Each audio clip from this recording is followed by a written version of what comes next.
Good morning, everyone. Welcome to this Investor Awareness Education Initiative by DSP BlackRock Mutual Fund. My name is Mr. Khoreman Katrak. You can call me KK for short. And with me today is our esteemed independent financial advisor, Ms. Shilpa Jain. All right, let us begin this program by asking you a very good question. What is it that makes you happy? Yes. Oh, very good. Buying a new car. Very nice. Yes, how about you, ma'am? Buying a new house. Very good. Yes, sir. Oh, going on a vacation. Fantastic. Yes. Great. Yes, some of that what we discussed is available in our new slides. So, buying a new car, starting my own business, retiring well, these are some of the things, goals, financial goals that we have in our life, and they can give us material happiness. But seeing a smile on my child's face, that actually gives me emotional happiness. Well, today what we are going to talk about is how do we reach our financial goals. Within that, let me ask some of you, do you invest? Okay, yes, great. Do you think investing helps? All right, very good, very nice. Where do you invest? FDs, okay. All right. Equity funds, all right.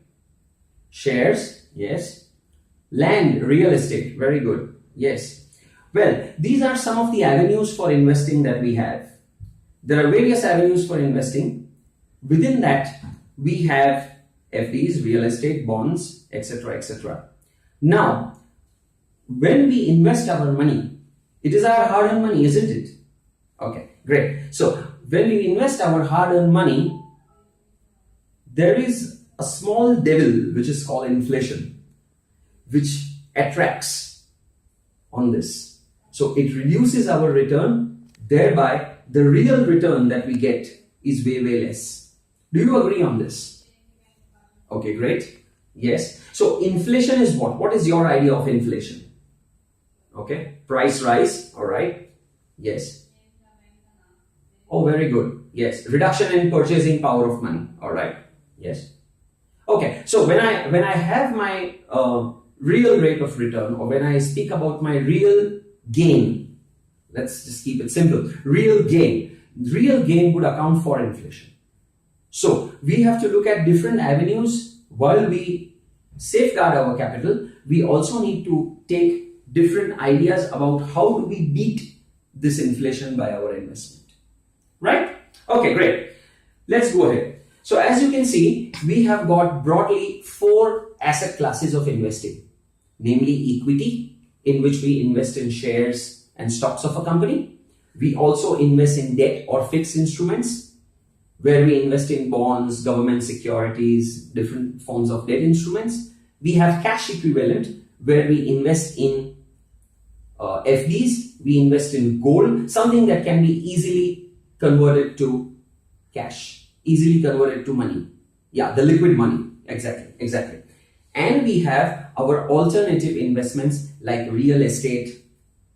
We have different forms of real estate bonds. We have PMSs and various other things. Well, let's see the returns. As you can see, the returns in all the asset classes. So we have shown you a 1-year return, a 5-year return, a 10-year return, and a 15-year return. As you can see in the bar graph, there are different returns which are available. If you see in over a year, in fact, equity as an asset class has given a negative return. However, if you see the long term, equity as an asset class beats all other classes when it comes to returns. All other classes will have the inflation effect. Let's see this. On the next slide, we are only showing you fixed instrument returns. Different instruments, we have not included equity in that. So if you can observe, there are different instruments like FDs, which are in green, Public Provident Fund, which is in blue, GSEC 10-year, which is in red, and the remaining ochre is saving account. So that's for sure that if we keep our money only in saving account, that is just lying idle in a bank, inflation will eat away into it. And most importantly, my money will not grow.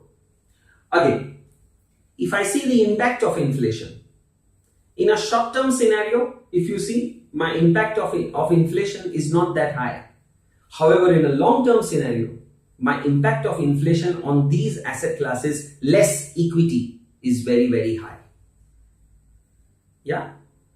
Any questions on this slide? Can I go ahead? Very good. All right. Let's now see market-linked instruments or equity instruments. While in 1 year or in a very short period of time, these funds sometimes are negative. However, this asset class gives us the best returns, in fact, inflation-adjusted return, which means beating inflation, we give you a higher return. Right?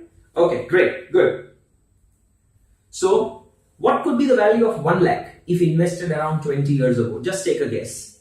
1 lakh, yes, in different asset classes. Okay, all right. 5 lakhs, all right, great. 2 lakhs, all right, great. 3 lakhs, okay. Let's see different asset classes, the way the returns are there. As you can see, equity has given you the maximum return. Just compare all asset classes, and your saving account, if your money is just lying idle in the bank, it will give you the least return. So this is what we mean. Going ahead. So the return is more than 15% across equity asset classes. Okay, thank you.